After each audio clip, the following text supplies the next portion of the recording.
नमस्कार, जनतंत्र टीवी देख रहे हैं आप। आपके साथ मैं हूं संतोष गंगवार। बुलेटिन की शुरुआत करेंगे। एक खबर चंडीगढ़ से है, जहां सूबे के मुख्यमंत्री मनोहर लाल खट्टर ने वीडियो कॉन्फ्रेंसिंग के जरिए अधिकारियों के साथ बैठक की है, जहां इस दौरान सभी सरकारी और निजी अस्पताल के बेड, मरीजों की संख्या और ऑक्सीजन की मौजूदगी के डेटा को निरंतर पोर्टल पर अपलोड करने के निर्देश दिए गए हैं। इसके अलावा कहा गया है कि कोरोना के स्टेप डाउन मरीजों को संपूर्ण स्वास्थ्य सुविधाओं के साथ कोविड केयर सेंटर में शिफ्ट करने की प्राथमिकता दी जाए। साथ ही ऑक्सीजन आपूर्ति करने वाले टैंकर और ऑक्सीजन की मांग की निगरानी के लिए जिले में टीमें गठित की जाएं, जिससे कि कालाबाजारी पर लगाम लगाई जा सके।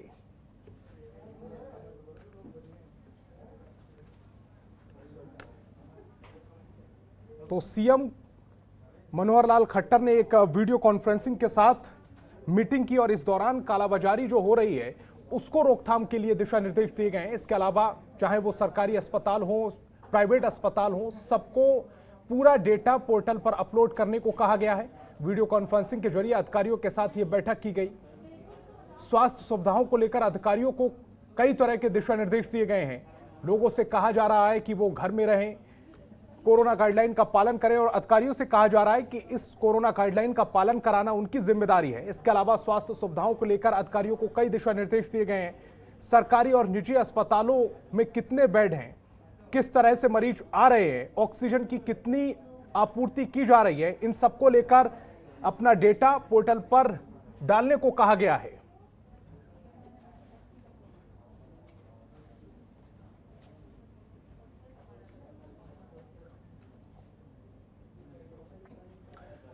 चंडीगढ़ से हमारे संवाददाता ओपी शर्मा ज्यादा जानकारी के साथ फोन लाइन पर जुड़ गए हैं। ओपी शर्मा जी, जिस तरह से खबर आपने दी है, बताया ये जा रहा है कि मुख्यमंत्री मनोहर लाल खट्टर ने अधिकारियों के साथ मीटिंग की और कहा गया ये जा रहा है कि अस्पताल चाहे वो सरकारी हो चाहे वो प्राइवेट हो, सबको अपनी पूरा डेटा पोर्टल पर अपलोड करना है। जी बिल्कुल, आज हरियाणा के मुख्यमंत्री मनोहर लाल और गृह मंत्री अनिल विज और स्वास्थ्य मंत्री अनिल विज दोनों ने मिलकर प्रदेश के सभी डीसी, एसपी और कोरोना महामारी से निपटने में लगे सभी अधिकारियों की वीडियो कॉन्फ्रेंसिंग के लिए बैठक ली। और बैठक में जो है उन्होंने तमाम तरह के उनको निर्देश दिए गए कि क्योंकि कई जगह पे पूरे हरियाणा में शिकायतें मिल जाएंगी। अमूमन सरकार शाम को अपने बुलेटिन में दावा कर देती है कि आज हमारे पास इतने बेड खाली थे और इतने वेंटिलेटर खाली थे, लेकिन जब दिन में वही मरीज उन संबंधित हॉस्पिटल में जाते हैं तो उनको मना कर दिया जाता है कि उनके पास उपलब्ध नहीं है।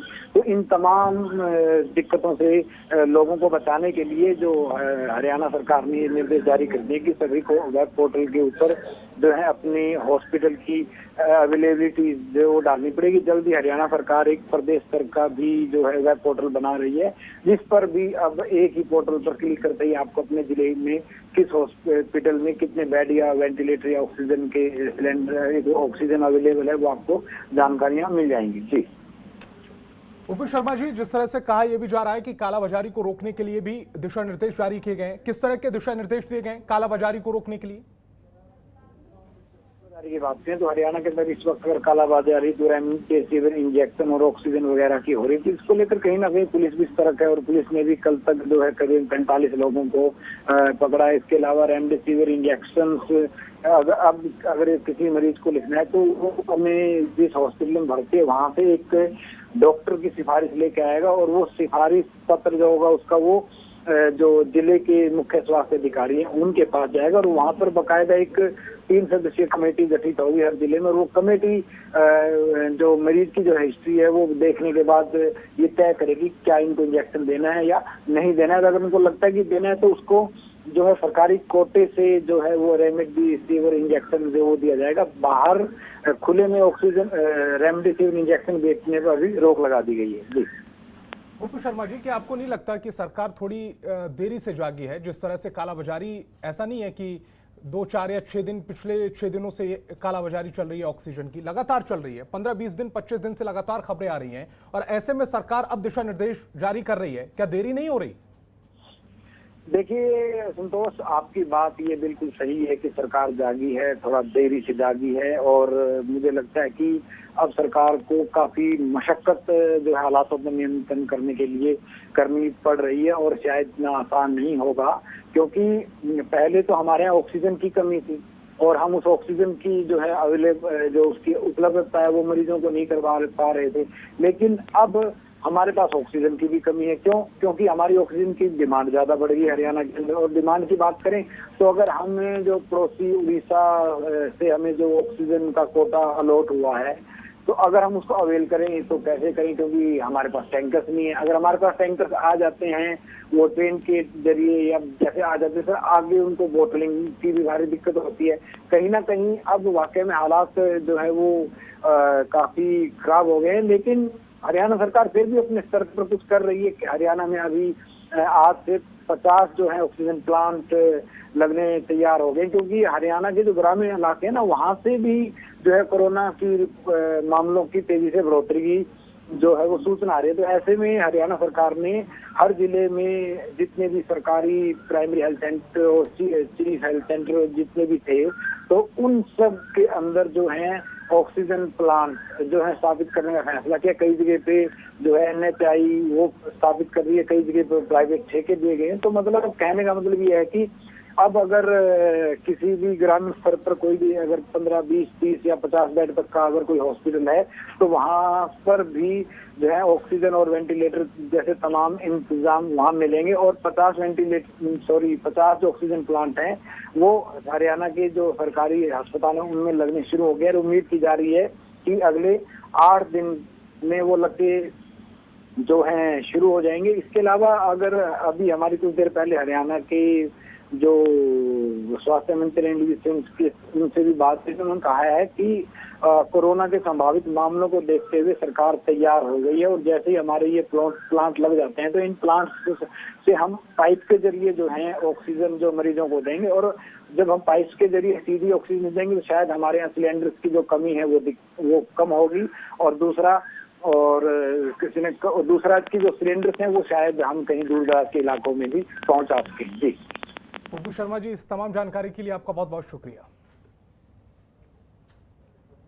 खबर कैथल से है, जहां पुलिस ने पैदल मार्च निकालकर लोगों को जागरूक किया है। लगातार बढ़ रहे कोरोना संक्रमण को लेकर महिला और पुरुष पुलिसकर्मियों ने यह पैदल मार्च निकाला है और लोगों को जागरूक किया है। साथ ही लोगों से कोरोना गाइडलाइन का पालन करने की अपील की गई है।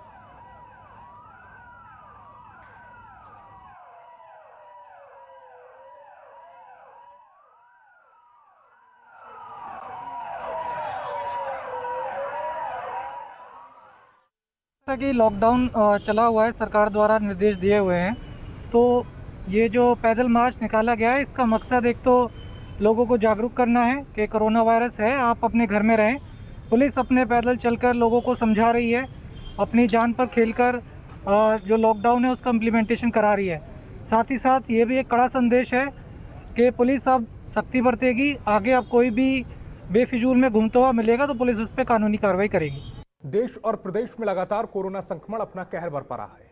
भारतीय राष्ट्रीय कांग्रेस के राष्ट्रीय महासचिव रणदीप सिंह सुरजेवाला ने कोरोना को लेकर कहा है कि कोरोना हराएंगे, जीवन बचाएंगे अभियान चलाया जा रहा है, जहां चार्ली टोर्नो मशीन से सोडियम हाइपोक्लोराइड के छिड़काव की शुरुआत की गई है।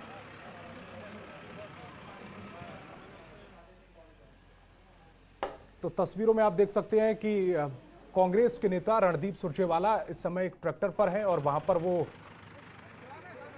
कोरोना की लड़ाई में बढ़ चढ़कर हिस्सा ले रहे हैं, सैनिटाइज कर रहे हैं जगहों को, चौराहों को, सड़कों को। और इस दौरान काफी लोग उनके साथ नजर आ रहे हैं। खबर सिरसा से है, जहां बिजली एवं जेल मंत्री और कोविड आपदा के सिरसा प्रभारी मंत्री रणजीत सिंह चौटाला ने कहा है कि कोरोना को लेकर लगातार हालात में सुधार हो रहा है। उन्होंने कहा है कि जिले में अब ऑक्सीजन की कोई कमी नहीं है और जिले को 4.5 मैट्रिक टन गैस आपूर्ति हो रही है। उन्होंने ये भी कहा है कि मुख्यमंत्री के दौरे के बाद से लगातार प्रशासनिक अधिकारियों की टीम ने फील्ड में उतरकर मेहनत की है और उसी की बदौलत कोरोना के हालातों में सुधार हो रहा है। इसके अलावा कहा गया है कि जिले में निजी अस्पतालों और एम्बुलेंस चालकों की ओर से मनमाने रेट लिए जाने की खबर आने के बाद प्रशासन ने अब एम्बुलेंस सहित निजी अस्पतालों के रेट तय कर दिए हैं। उन्होंने बताया कि इसके लिए सभी निजी अस्पतालों को रेट लिस्ट चस्पा कर दी गई है और एम्बुलेंस के लिए एक अलग से कंट्रोल रूम बनाया गया है, जहां से कोई भी जरूरतमंद एम्बुलेंस की सेवा मांग सकता है।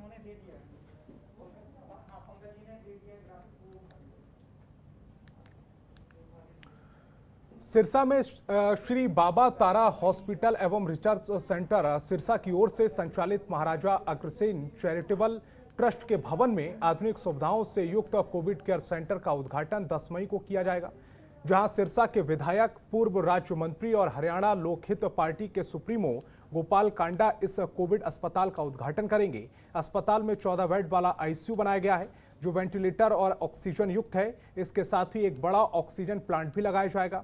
ऐसे में लोगों को किसी भी सूरत में ऑक्सीजन की कमी नहीं होगी। ये जानकारी विधायक गोपाल कांडा के अनुज श्री बाबा ताराजी कुटिया के मुख्य सेवक गोविंद कांडा ने पत्रकारों से बातचीत करते हुए दी।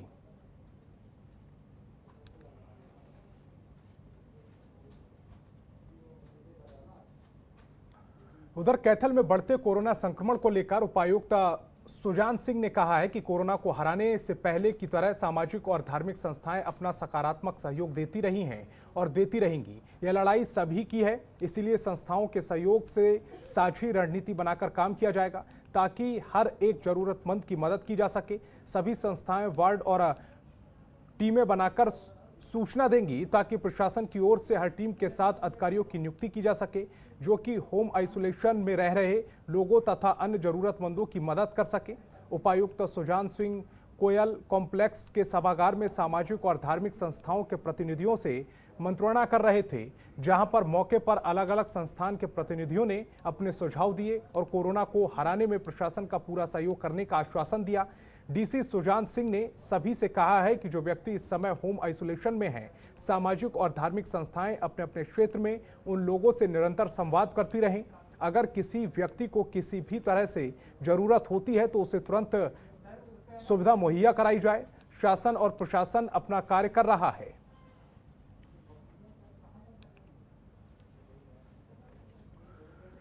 राष्ट्रीय लोकदल के राष्ट्रीय अध्यक्ष और पूर्व केंद्रीय मंत्री चौधरी अजीत सिंह का निधन हो गया है। वहीं अजीत सिंह के निधन पर हरियाणा के स्वास्थ्य मंत्री, गृह मंत्री अनिल विज ने दुख जताया है। आपको बता दें कि अनिल विज ने अजीत सिंह कोरोना से संक्रमित होने के बाद इलाज करा रहे थे। चौधरी अजीत सिंह गुरुग्राम के मेदांता अस्पताल में भर्ती थे, जहां उन्होंने अपनी अंतिम सांस ली है। उनके निधन पर देश के शीर्ष नेताओं ने शोक व्यक्त किया है। बहुत दुख है, ये महामारी है। बहुत सारे लोग इस समय में छोड़कर चले गए हैं, उन सब का भी दुख है। और अजीत सिंह जी एक कदावर नेता थे, उनके जाने का भी बहुत दुख है। तो इस बुलेटिन में फिलहाल इतना ही। देश दुनिया की तमाम बड़ी खबरों के लिए देखते रहिए जनतंत्र टीवी। खबरों के निष्पक्ष विश्लेषण के लिए सब्सक्राइब करें Jantantra TV and press the bell icon. Never miss any update.